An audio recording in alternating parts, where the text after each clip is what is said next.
And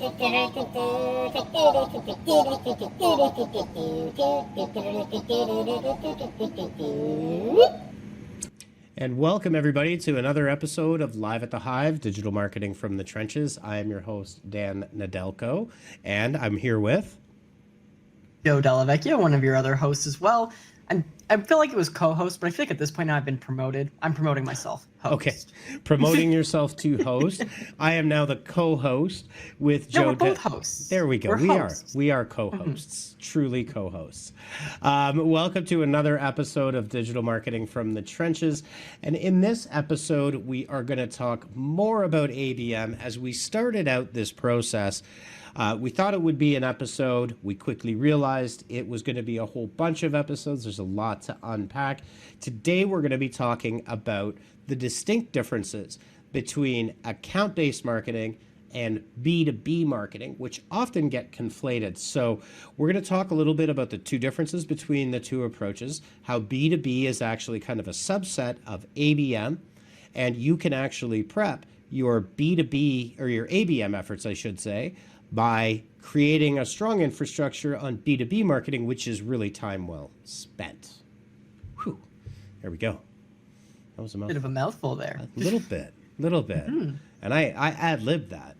I did. It was very smooth. Very well done. Thank you. I'm reliving my high school drama days. So there you go. Yeah, but just to build on what you were saying there, Dan, one thing that we talk about all the time, we're talking about as the inspiration for this episode, is just how often so many people think they're ready for ABM, but they're not ready for ABM. And we touched on that a little bit in our last episode. And we talked about also too how sales and marketing alignment needs to be strong. And in order to do that, you have to have a fair understanding of what each thing is. So let's just quickly go back and let's recap. What is ABM from what we talked about last time? ABM is account-based marketing. It's a strategic approach that focuses on targeting and engaging specific high-value accounts rather than casting a wide net. It's a method that aligns marketing and sales efforts to create personalized buying experiences for key accounts. ABM treats individual accounts and markets as their own right. It involves tailoring marketing campaigns and content to specific accounts, and it's data-driven and relies heavily on customer insights and also on teamwork as well, and being able to align your initiatives, objectives, and taking the data real time and reports and being able to adjust your strategies effectively. Whew. There you go. Actually, it's funny because in one of our clips from the last episode that we put up on YouTube, someone said, like, Joe looks like this guy looks like he's reading from his script. And actually, it's funny because you weren't reading from a script. No, I was not reading from a script. I did see that too. And yeah, they were like reading from a script and not talking to anyone. And I'm like, I am very much just talking to someone about marketing now. And I'm the person that doesn't exist in that conversation, which I don't know if that says something or what it might mean. But anyhow, getting back to the matter at hand. Yeah, so ABM, and I'll talk a little bit about B2B as well, but ABM really has a significant portion of it that is philosophical and structural to your organization about how you sell, about understanding the customers, about aligning sales and marketing at a fairly deep level, and where BDRs and SDRs can actually, in certain functions, be part of the marketing team, and in other functions, they're part of the sales team, but you have this kind of very strong alignment between the two groups, and that goes deeper than a platform. It goes much deeper than how you target accounts, etc. So it really takes a lot of heavy lifting, especially when it's new, for businesses to really get their heads around how this can work collaboratively. So it's definitely a heavy lift, right? I mean, it's not something you're just going to walk in one day and say, okay, everybody, we're doing ABM, and it's just going to start happening. So yeah. So it's definitely non-trivial. And then, we'll get into it. But on the B2B side, and we have this little visual that I drew in like 2 seconds. But if you were to imagine a circle of ABM, and encompassed inside that completely is a smaller circle of B2B, like a lot of what you need to do in the ABM side, you need to do for effective B2B marketing. But just to kind of follow on exactly what you said, then what is B2B? Right? If that's all that stuff is ABM, then what is B2B? Well, there's some real distinct properties of what B2B marketing is. And one, it obviously does come down where target accounts are really much more granular at the B2B level. They're a little bit more general, but you still do have to understand your ideal customer profiles. Who are you selling to, right? And one of the things that I will often hear, and I know you do too, Joe, is you'll hear oftentimes people say, I'll use an example, we sell to government. That's our ideal customer. And then the reply would be, okay, well, let's look at government. It's a huge topic. If you were looking at government, you've got everything from small townships to cities to municipalities to major centers like the GTA, for example. And then you have provincial, and then you have federal. And then you have provincial, and in the US, you'd have state level. And then inside of that, you've got various departments from military to civic works to, I mean, all sorts of stuff, right? I think just to build on that though, like I think that's part of like the battle too. I think that people don't realize that knowing this part is half the battle. You say to someone, do you know who your target account is? Do you know who you're going after, who you're marketing to? And they say, to build on your example, yeah, government. So let's go market to government. But they don't realize that that's knowing the industry or possibly even the persona, but the specific contacts and who you need to talk to, the decision makers, the people who are going to champion you, who are going to be interested, who are going to sign on the dotted line. You need to know, you don't have to have met them in person to know them particularly, but you need to know those to effectively market to them with an ABM strategy. Yeah, and you need to for a B2B strategy as well, because again, we're going to go through some of these brush strokes as we go through this conversation. One of the things is if you don't really know who in the government and what department and who the buying group is and where you're trying to get to, and if you start advertising on a LinkedIn, for example, for brand awareness in government, 90% of your spend is going to be entirely wasted on the wrong people that have absolutely no connection to where it is what it is you're selling and who you're selling to. So step one in B2B is developing an ideal customer and an ideal account profile. Now that's ahead of target accounts, right? Like you have to know what that is in fairly specific terms, right? To understand your sales. In order to be able to develop that target account list. So we're not there yet. But in B2B, the first step would be who are you selling to, and be ruthless with yourself if you're in B2B sales to really dissect this and really understand it, because 9 times out of 10 in a conversation, the definition of that ideal customer profile is far too broad. It's far too encompassing. It does not specify, is it procurement? Is it a field operations person? So I'll give you another example in government. At a certain level, various managers and directors within a government will have discretionary budgets throughout a year. They can purchase up to some level, right? If your product falls below that threshold, call it $100,000 a year. Maybe that's your threshold for the service or product that you're selling. Well, if that's within a discretionary budget for those people, then you can market directly to them, right? And that sales process can begin within any allotted period of time, not fixed to budgetary restrictions unless that becomes part of, a lack of budget on that director's position or that manager's position. That's like scenario 1. In scenario 2, you're above this threshold, and so therefore you're marketing into the next fiscal year and possibly going through a procurement process where you would use a platform, say like Go Bonfire, to find procurements and RFPs and RFQs and begin submitting those now so that you're in time for the next budgetary cycle. Like that's I mean, admittedly, I think you would agree, whether, you've been through that process or not, those are 2 big differences.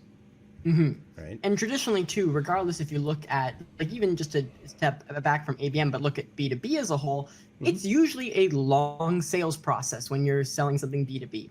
ABM, especially if you look at it from beginning to end, if you look at someone who starts off with ABM from a cold outreach, you've sourced that contact, you find out who you're contacting, and you're going out and now you're sending out cold outbound emails, you're advertising to them, they're in your audience, you're trying to get their attention on social. With that and building that out from the point where they will eventually get engaged, start to be warmed, take a call with you, understand your product, take that back, then corporate boards have to make their decisions. It becomes a long process right there. And so ABM has its benefits of not just supporting that long process throughout, but keeping people engaged throughout the entire time. And they're not going to lose interest or suddenly just forget about you. It keeps you top of mind. So even if, Dan, for example, I'm trying to sell to you and get you to buy my product, but you got to take it back to your board of directors, it's going to take you guys 3 months because currently you're reviewing this other project. Then you have to go through next year's budgets. Does it fit into your fiscal year, et cetera, et cetera? I'm still sending you emails every week or every 2 weeks. You're still seeing my content online on social media. We've connected on LinkedIn. Maybe once a month, I'm just reaching out to send you our latest case study so you know what's going on and how it can continue to benefit you and what you can bring up to your leaders. So it supports that process the entire time. And so if you do end up in one of those situations, you're not just trying to do a cold outreach every 3 months or just trying to as well reach out and close the deal. Because traditionally, especially in B2B, it doesn't work like that. Right. And I now I'm compelled to say something about cold email outreach that is also oftentimes misconstrued, right? The point of cold email outreach is to develop a relationship where you that person knows who you are. It is not to sell immediately. That is the number one feedback that we get from any sales team is, well, my cold sales outreach, I want them to book a meeting. I want them to book a meeting. But booking a meeting is very close to potentially closing a deal, right? Like it's within that funnel. And so you're going for it too quickly and misunderstanding what the idea of a cold outreach cadence is all about is about building that trust. They know who you are. So many multiple opens on a cold outreach where someone is engaging with that and where you can just send a personalized email. Like that's a B2B function, often done improperly because it's the first email. You've seen them, right? I get like 3 a day. Yeah, same. I think we get them from the same people too, which is funny enough. Yeah. But especially too, and let's say you have a 5-step core, and I've talked to clients about this before. You've got a 5-step cold outreach sequence, and they're like, oh, but I want to have I don't want to like not go without saying book a meeting. Like in like the 5th step, you can put that out there. You can make the offer for the meeting and have it as a button, a link. However, you have it set up with your CRM, but you can have that option for book a meeting. But don't just come out of the gates on the first one firing, hey, I'm Joe. You're going to love this. Let's book a meeting and talk about it. Like, you know nothing about me. You know nothing about the product I'm selling. You know nothing about the benefits or what pain points I'm addressing. Like, it's like when someone comes to your door-to-door sales, someone knocks on your door and they're like, you need this. Like, no, I don't. What do you know? It's building that relationship and having that understanding and showing them not only do you understand, you care, and you're going to help solve it. Well, exactly. And I mean, oftentimes that the misappropriation of this ideal customer profile is C-suite executives and higher level directors are included in these lists. So the lists are not well thought out because the ideal customer profile needs to be well thought out. It needs to be targeted because, again, to your point, if you are going after VPs and senior level directors or C-suite folks, their calendars are jam-packed, right? Booking a call is a privilege in that world. And that's the first thing you're asking for. There's a certain level of entitlement that comes with that could be misread by a very important person in your target. What is your ideal customer profile and potentially within one of your target accounts? So you could be hurting yourself by doing this too quickly. So when we just to roll back a little bit, because I think we've got a few items to get in here, like what are the elements of B2B that can be implemented before account-based marketing And just the cherry on top of that, I'll throw that one over to you because I know you've got a bit of a laundry list on that. The second part of it is don't feel bad about saying I'm not ready for ABM. We're not organizationally ready. ABM is a buzzword that everybody wants to use like a badge of honor that they're doing, but a lot of people are not they say they're doing ABM, but they're not doing it properly, which means you might as well not be doing ABM. Right? Yeah, it's the next stepping stone gradually. You start with B2B and then you can take that next step to ABM. And that's why we say, and how you said a little bit earlier, Dan, if you're doing ABM, you're doing B2B. But if you're doing B2B, that doesn't necessarily mean you're doing ABM. And that's not a bad thing, especially if you're just getting started. Because if you're starting off with B2B, you're able to start your advertising and you're able to start building those target account lists and understanding your target account, your target customer, and being able to get to that endpoint of having that list built and start targeting them individually. And at that time too, you've probably done some cold email outreach, you've done some cold calling, you've built some relationships, which are going to help you along the way. Now, how do ABM and traditional B2B marketing though differ? Which was, I know, the original question you asked me. ABM inverts the traditional sales funnel. It starts with identifying specific accounts like we've went over, while traditional B2B casts that wider net. Your traditional B2B advertising could be, your target audience, for example, like, it's in government. So you're going to start advertising out with government, with that vertical and building an audience from there, maybe building a lookalike audience, building some remarketing to then start to strengthen that audience as well too. ABM is going to focus on quality of leads though, instead of the quantity of leads, where you might get a lot of people doing B2B. With ABM, you're able to focus on those high quality leads, the ones that matter and that are engaged and that are those decision makers. Yes, there's going to be less of them, but they're the people that you're going after, the people that are more likely to be engaged, and the people that will actually matter because they'll sign on the dotted line, you'll get their business, versus if you're going after someone who is maybe just a manager at a company when you need a senior VP. ABM results are really, really great from recent studies. They typically show results of a higher ROI. 76% of companies actually reported higher ROI with ABM compared to other marketing initiatives last year. Yeah, and I think one of the important things to highlight on that is one of the reasons you do report higher ROI is fundamentally because you understand your customer, you understand their needs, and you've created these target account lists that are fairly specific. So you're doing a better job of fundamental sales, which is understanding my customer, right? And that turns into, but like to start with, where B2B is different, where we will cast a wider net, is you could start by casting a wider net by saying we're in government and then doing a workshop and working through, okay, what areas of government? Well, you should know that. And then who's a typical buyer? You probably know some of that.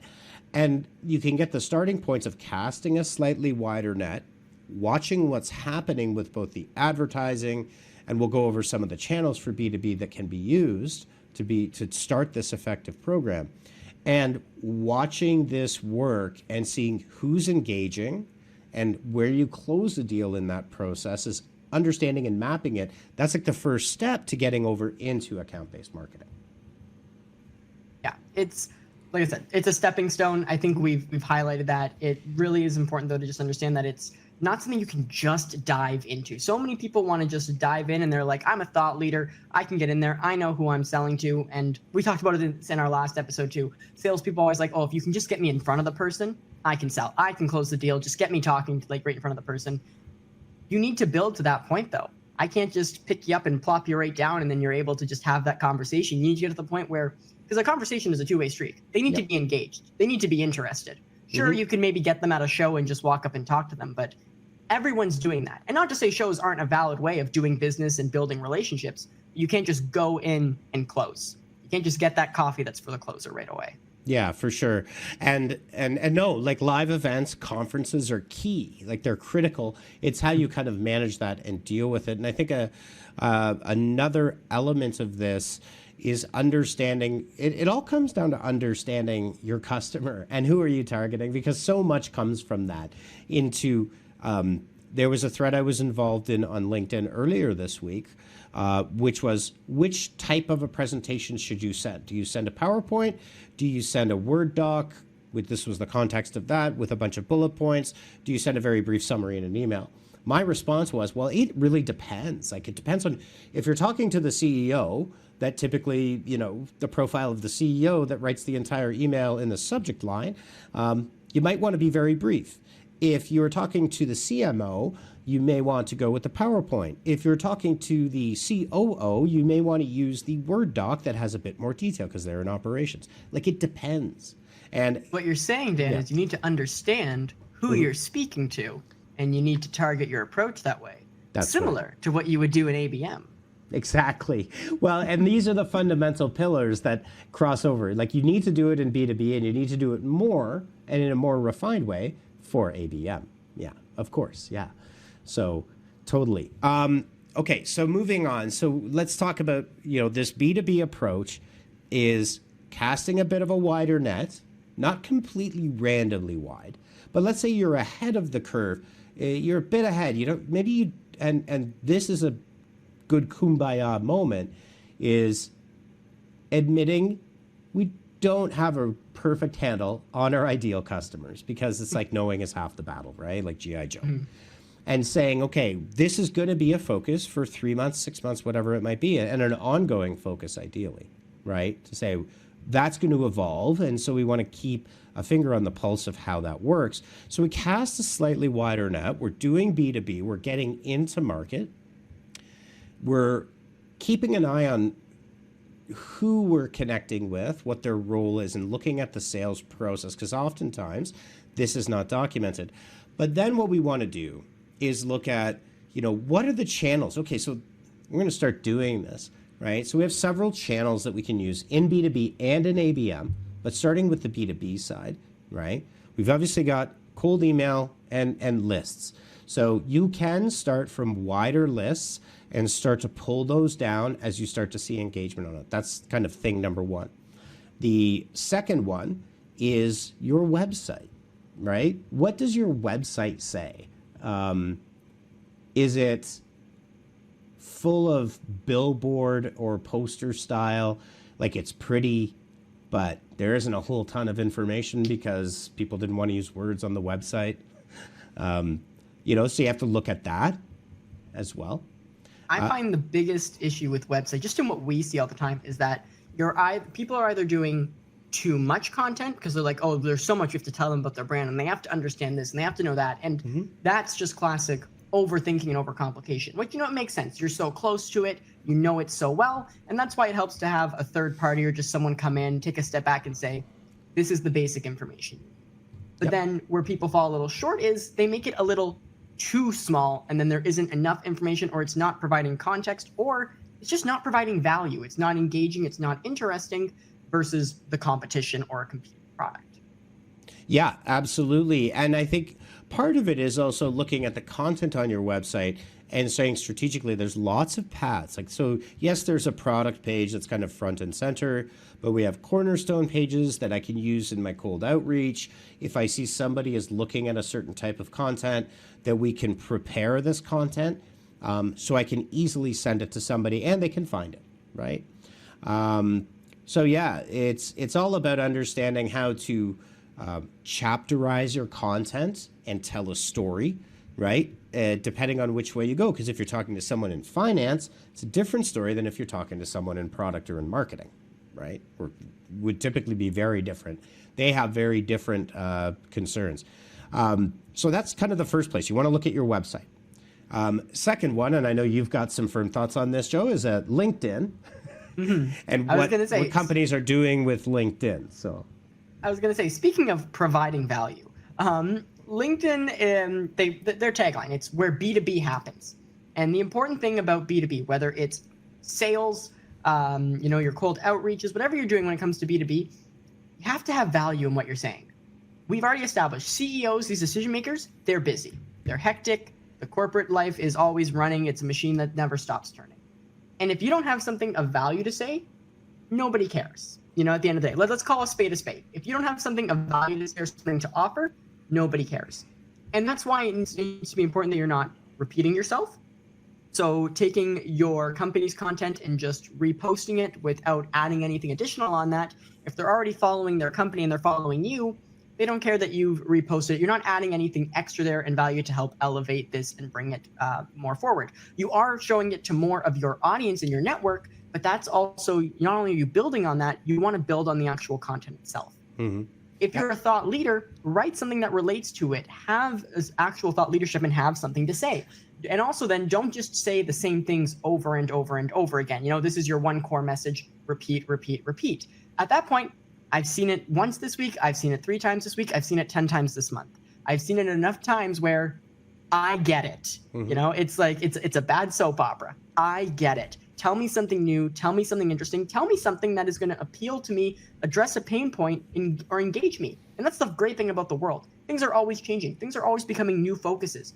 Right now, a really big focus is inflation, is the economy. So how are you helping solve that pain point possibly? Maybe in a year now, it's, hey, there's a lot of excess spending. You have to finish using your budget by the end of the year. Here's what you can invest that money in to actually help further your company, further the technology that you're using. So there's always a different angle that is timely and relevant and that will get people's attention and say something new and interesting and keep people engaged, which goes back to what we were talking about before, keeping people engaged through that long sales process. Yeah. And if you don't have something valuable or new to say, you're not going to get your point across. Sorry, Dan, go ahead. Yeah, no, I was going to say, I think one of the things is don't be afraid. And I think a lot of people that are not native to social have a real hesitancy to do this.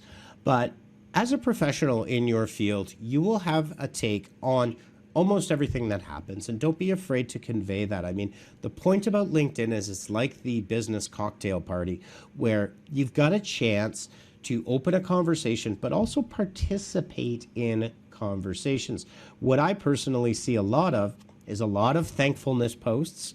Like, we're grateful for our partners doing this. We're grateful for this show. Thank you so much for this. Thank you so much for that. That's great, but not 100% of the time.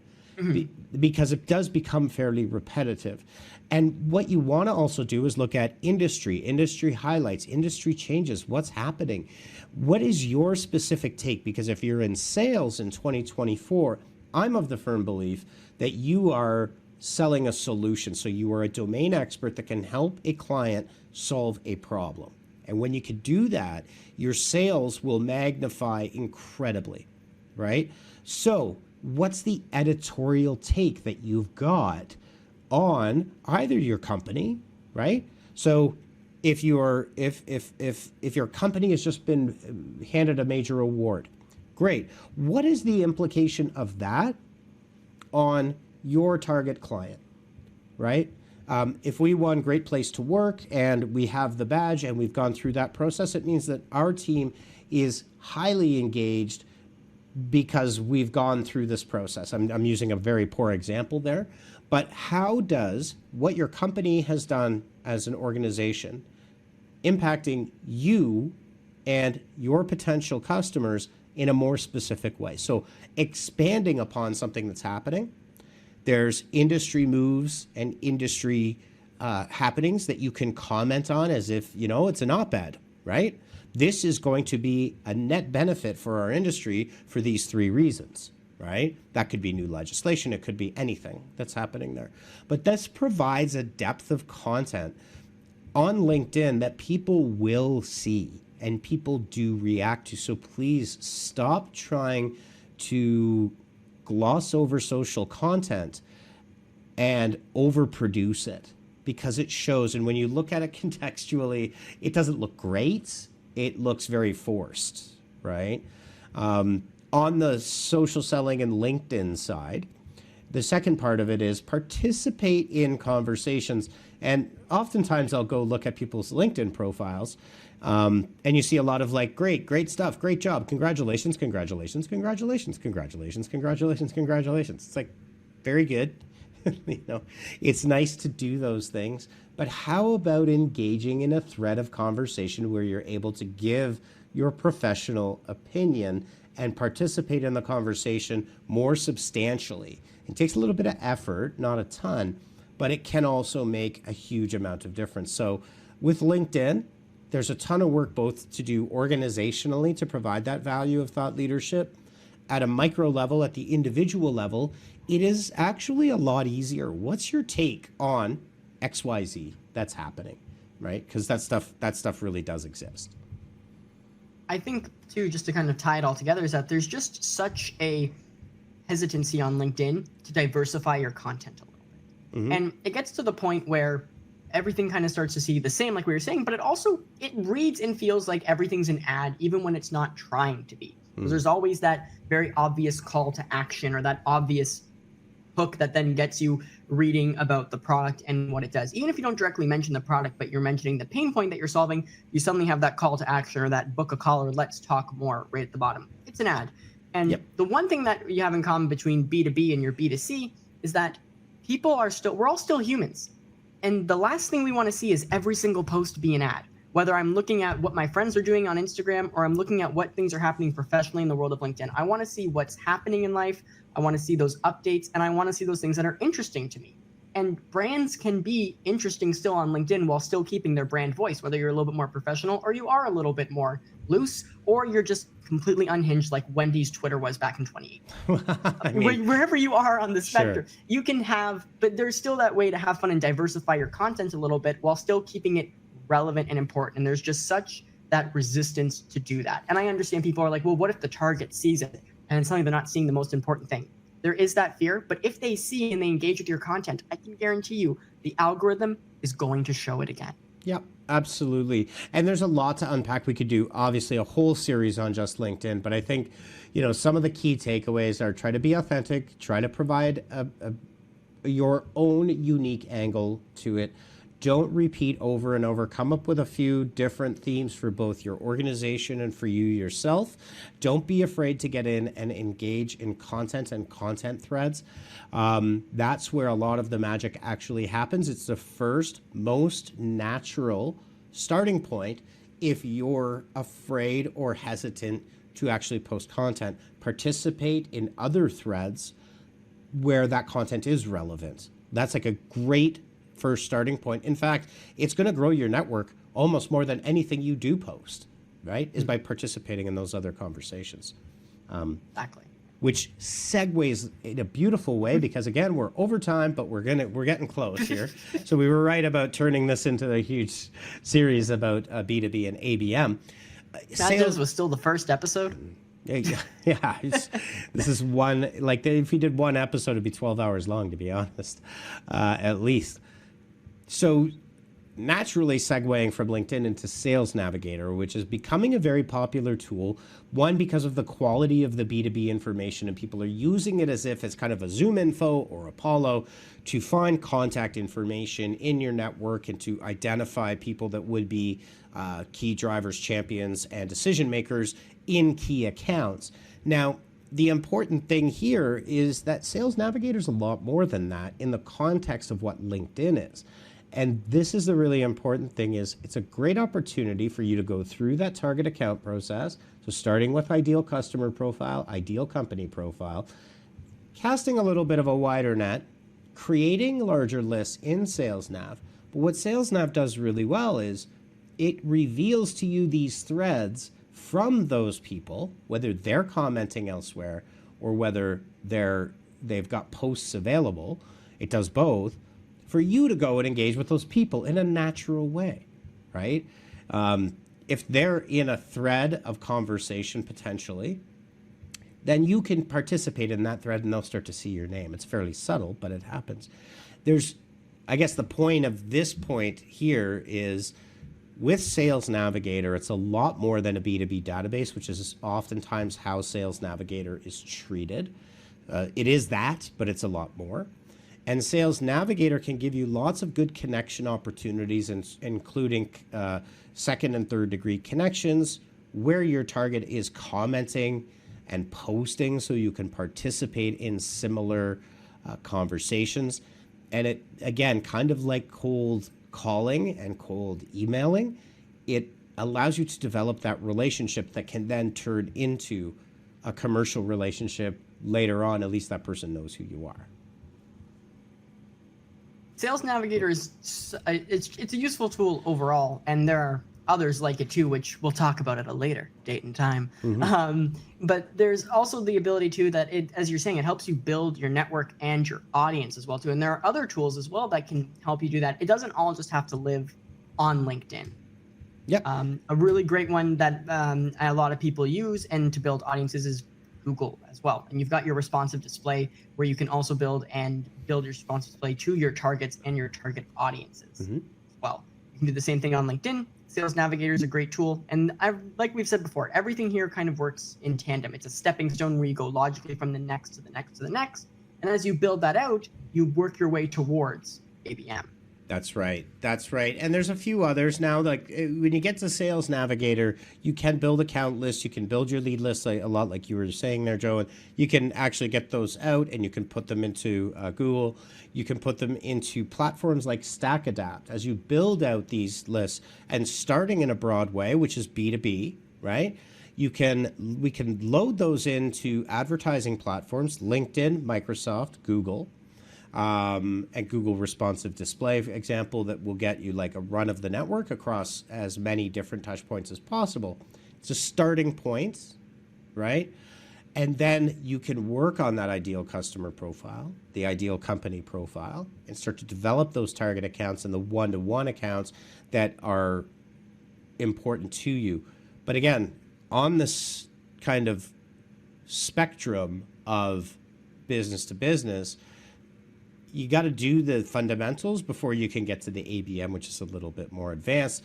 Once you get to that more advanced level, you can use platforms like we prefer. One of them is called Influ2, which is a pretty amazing platform, which allows you to target across multiple different touch points: mobile, Facebook, Instagram, LinkedIn, websites, Google networks, everywhere, to specific high-value clients or target accounts and target contacts, right? With highly personalized experiences. But again, that's kind of like the other end of that spectrum. When you're in ABM, you're going to be able to make that investment because you'll see it's real. So I guess to wrap this episode up, we're not perfect, but we're better than we were. A little bit shorter. In terms of our time, we're at 37 minutes right now. So for us, that's not bad. Not bad. I think just to wrap up and summarize for our audience is B2B is really a subset of ABM. You have fundamental core pillars, just like if you're playing baseball, you got to know how to throw a ball regardless of what position you play, right? You got to know how to swing a bat. And that's what a big part of B2B getting started in is doing the fundamentals. And don't be afraid to start by saying, I don't have 100% clarity on my ideal customer profile, so I can't build my target accounts yet. So you can start wider and you can pull in, and then you can look at your website content, your LinkedIn strategy, your sales nav strategy, your LinkedIn advertising strategy, how you advertise in general, and where that can lead you once you have the definition into an account-based marketing approach. So that's a bit of the summary. Joe, I don't know if you have anything else to add. I hope I didn't steal any of your thunder in that. No. I think just to build on that, yeah, like you said, it's the first step.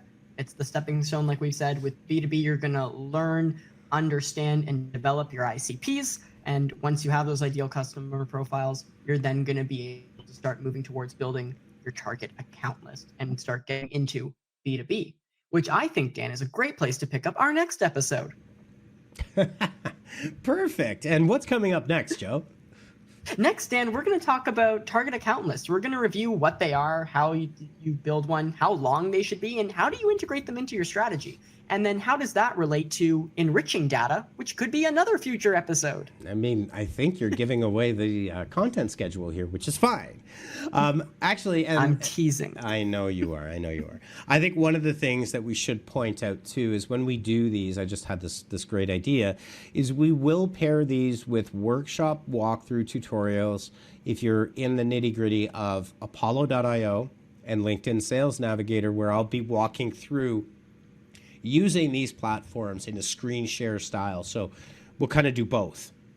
We'll have the episode, and we're going to pair that with the YouTube video where we're going to show you how to use the platform, how to add the filters, how to actually make those things happen, and what that looks like as well. So good times, exciting times for the B2B and ABM world. All right, friends. Well, thanks so much for joining us on another episode of Live at the Hive, Digital Marketing from the Trenches. I mean, Digital Marketing from the Trenches, Live at the Hive. I don't know. It doesn't really matter. As long as you're here listening, then we're happy with that. So thanks. If this is your first time, check out like a previous episode. We've got so much more on ABM. We've got stuff on Google Business Profile. We read Reddit stories together about marketing and sales the other week, and that was a blast. And we will be doing that again because that is a ton of fun. We'll find more craziness from the Reddit world. Yes, we have over 250 episodes of Digital Marketing from the Trenches and tons and tons of videos. So please subscribe, like, follow us on your favorite podcast platform. Donate to your favorite charity, hug your wife and kids, your partner, be nice to small children and puppies, and we will see you on the next episode of Digital Marketing from the Trenches. Was that a good outro? Rate us 5 stars. All right. Yeah, rate us 5 stars or 4 stars or 3 stars, but not 2. I don't think we've been that bad, but you never know. And if it is 4 stars, you can leave comments now on podcasts, so comment. Yeah, we like that too. Tell us what you like. All right. We're going to end this stream for now and see you on the next pod, everybody. Bye.